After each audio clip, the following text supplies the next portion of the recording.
नमस्कार। आप देख रहे हैं राजस्थान संवाद और आज मेरे साथ हैं चंद्रराज सिंघवी जी। राजनीति की अगर विश्लेषण की बात हो और चुनाव के अगर सटीक विश्लेषण की बात हो, सटीक एग्जिट पोल से भी ज्यादा सटीक भविष्यवाणी की अगर बात हो, तो चंद्रराज सिंघवी का नाम हमेशा अव्वल आता है। बंगाल चुनाव पर सबकी नजर है। 2 तारीख यानी कल का सबको इंतजार है। क्या होगा, कैसे होगा, कौन जीतेगा, कौन बाजी मारेगा, आखिर अगर कोई हारता भी है तो क्या उसमें भी कुछ जीत जैसा छुपा है? ये सारे सवालों का जवाब आज देंगे चंद्रराज सिंघवी जी। सिंघवी जी, आपका बहुत बहुत स्वागत है राजस्थान संवाद पर। धन्यवाद। सबसे पहला और सबसे बड़ा सवाल जो मेरा ही नहीं, जन जन का सवाल है, क्या होगा बंगाल चुनाव में? कौन जीतेगा, कौन हारेगा? जिस बंगाल में कांग्रेस के मुख्यमंत्री विधान चंद्र राय के बाद कोई आदमी प्रवेश तक नहीं कर सकेगा, वहां पर नरेंद्र मोदी ने अपनी ताकत के बल पर, अपने संघ के सिपाहियों के बल पर, अमित शाह जैसे साथियों के बल पर जो गृह प्रवेश बंगाल में किया है, इसलिए इस चुनाव का फैसला होने के पहले यह फैसला हो चुका है कि भारतीय जनता पार्टी का परचम बंगाल में हारने के बाद भी लहराएगा और जीतने के बाद भी लहराएगा। हारने के बाद भी भारतीय जनता पार्टी का परचम लहराएगा, ये कैसे होगा चंद्रराज जी? क्योंकि अगर बीजेपी शुरुआत से जीत का दावा कर रही है, अगर वो हार जाती है तो भी आप कह रहे हैं उसमें जीत होगी, ये कैसे संभव है? कौन सी सेना होती है जो युद्ध में जाने के पहले जीत का दावा नहीं करती है? क्या दुर्योधन ने जीत का दावा नहीं किया था? क्या कर्ण ने जीत का दावा नहीं किया था? क्या भीष्म पितामह ने जीत का दावा नहीं किया था? तो होना है जो होता है। पर एक बात तो आपको स्वीकार करनी पड़ेगी कि जिस बंगाल की धरती में भारतीय जनता पार्टी का बीज तक अंकुरित नहीं होता था, वह फसल अंकुरित हो चुकी है। 100 सीट लेना मजाक है क्या? ममता जैसी सशक्त नेता के सामने भारतीय जनता पार्टी अगर नरेंद्र मोदी के नेतृत्व में अमित शाह के साथ और अन्य मित्रों के साथ मिलकर अपनी पार्टी की ताकत को बढ़ाती है, ये बड़ी हुई ताकत भारतीय जनता पार्टी का बंगाल में प्रवेश है। और भारतीय जनता पार्टी का बंगाल में प्रवेश इसलिए ज्यादा जरूरी है कि बंगाल की सरकारें आज तक बंगाल के पीछे की तरफ के देश की तरफ देखती रही है। ये पहला प्रवेश, गृह प्रवेश होगा जो राष्ट्रवादी ताकतों का होगा, देशभक्त ताकतों का होगा, राष्ट्रप्रिय ताकतों का होगा, जो राष्ट्र को समझेंगे, तो देश को समझेंगे, देश जिनका स्वाभिमान होगा, देश जिनका अभिमान होगा, ऐसे देशभक्त लोगों का बंगाल में प्रवेश बंगाल के लोगों के लिए तो भाग्य की बात है, पूरे देश के लिए भाग्य की बात है। इसलिए मैं इस चुनाव में हारने को भी भाजपा की जीत मानता हूँ। एक और बात कही जा रही है इस चुनाव के बारे में कि अगर भारतीय जनता पार्टी जीत जाती है तो जो भी बांग्लादेशी घुसपैठिए हैं बंगाल में, उनकी खैर नहीं होगी, उनको निकाल दिया जाएगा और सीएए का जो बिल ये ला रहे हैं उसकी एक मजबूत शुरुआत वहां से होगी। क्या गलत है? भाजपा जीते या हारे, जो भी सरकार आए उसका ये कर्तव्य है।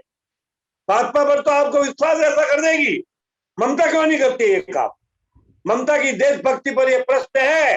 रोहिंग्या मुसलमानों को और इन लोगों को वहां प्रवेश कर उन्हें बसाने की जो भूल की है, उसकी कीमत भाजपा चुका रही है, उसकी कीमत पूरा देश चुका रहा है। इसलिए भारतीय जनता पार्टी का ये उद्देश्य भी परम प्रशंसनीय है, काबिल तारीफ है। बंगाल एक वक्त पर लेफ्ट का पूरी तरह से गढ़ था, उसके बाद अब तृणमूल का गढ़ हुआ और अब वो भाजपा का गढ़ होने जा रहा है, या भाजपा वहां पर अपना पार्टिसिपेशन बढ़ाने जा रही है, दोनों में से कुछ कुछ तो होगा ही। लेकिन ऐसे में देश में कांग्रेस की स्थिति क्या और ज्यादा कमजोर नहीं हो जाएगी? आप कांग्रेस की बात करती हो, मैं कट्टर कांग्रेस रहा हूं जिंदगी भर। कांग्रेस का ऑल इंडिया सेक्रेटरी रहा हूं, कांग्रेस का चीफ ऑर्गेनाइजिंग सेक्रेटरी रहा हूं राजस्थान का, कांग्रेस में कैबिनेट मंत्री रहा हूं हृदय ज्योति के साथ। पर मैं आपको सबसे ज्यादा कांग्रेसियों को कांग्रेस के पतन का दुख नहीं है, उससे ज्यादा मुझे दुख है। ये अलग बात है कि कांग्रेस की जगह एक राष्ट्रभक्त संस्था खड़ी हो गई जिसका नाम संघ है, जिसका नाम भाजपा है। लेकिन कांग्रेस है कहां? केरल में कांग्रेस बाहर हो गई, तमिलनाडु में डीएमके कंधे पर बैठ कर आ रही है, आसाम में कांग्रेस हार रही है, जीत कहां रही है? पूरे देश में कांग्रेस का यह अधपतन लोकतंत्र का अधपतन है। इसको रोकना भी हमारा कर्तव्य है। लेकिन कांग्रेस जब तक एक सशक्त नेतृत्व नहीं देगी, ये अधपतन नहीं रुकेगा। और कांग्रेस का पतन लोकतंत्र के लिए मैं भाजपा के समर्थन होते हुए भी, भाजपा का प्रशंसक होते हुए भी, मैं कभी नहीं चाहूंगा कि लोकतंत्र में कांग्रेस का इतना अधपतन हो जितना आज हो चुका है। जाहिर सी बात है, अपोजिशन रहना जरूरी है एक अच्छे लोकतंत्र के लिए, लेकिन कहीं ना कहीं कांग्रेस की नाकामियों की वजह से ही एक तरह से देश में कांग्रेस का ये पतन हो रहा है। बंगाल चुनाव में अगर भाजपा नहीं जीतती है तो फिर भाजपा की राजनीति किस तरह से आगे बढ़ेगी पूरे देश में, इसका क्या क्या परिणाम हो सकता है? मैंने आपसे पहले ही कह दिया, भाजपा हार कर भी जीत रही है। बंगाल में भाजपा का प्रवेश मोदी की जीत है, यह भाजपा की जीत है, यह राष्ट्रीय ताकतों की जीत है। तो बंगाल में भाजपा की उपस्थिति बढ़ी, आसाम में भाजपा पुनः आ रही है, एक दो और जगह छोटी जगह भाजपा आ रही है। भाजपा जा कहाँ रही है?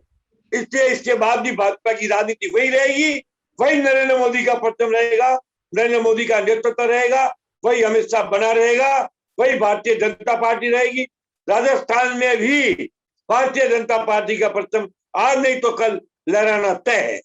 तो ये थे मेरे साथ चंद्रराज सिंघवी जी, जिन्होंने साफ तौर पर, सटीक तौर पर ये बात बताई कि क्या होने वाला है इस चुनाव के बाद में। और मैं आपको बता दूं कि तमाम सारे चुनावों में भविष्यवाणी चंद्रराज सिंघवी जी की बहुत हद तक सही होती है, सटीक होती है। अब देखना ये होगा कि बंगाल चुनाव की ये भविष्यवाणी कितनी सटीक होती है। नमस्कार। तुम्हें जानता कौन है? तुम हो कौन? ये सवाल अक्सर इसलिए नहीं होते कि आपने ऐसा कोई काम नहीं किया कि लोग आपको जाने। ये सवाल इसीलिए होते हैं कि अच्छा काम करने के बावजूद आपने दुनिया को उसे बताया ही नहीं। तो अब वक्त है दुनिया को दिखाने का, अपना वीडियो बनाने का, खुद के YouTube चैनल के जरिए पूरी दुनिया में छाने का।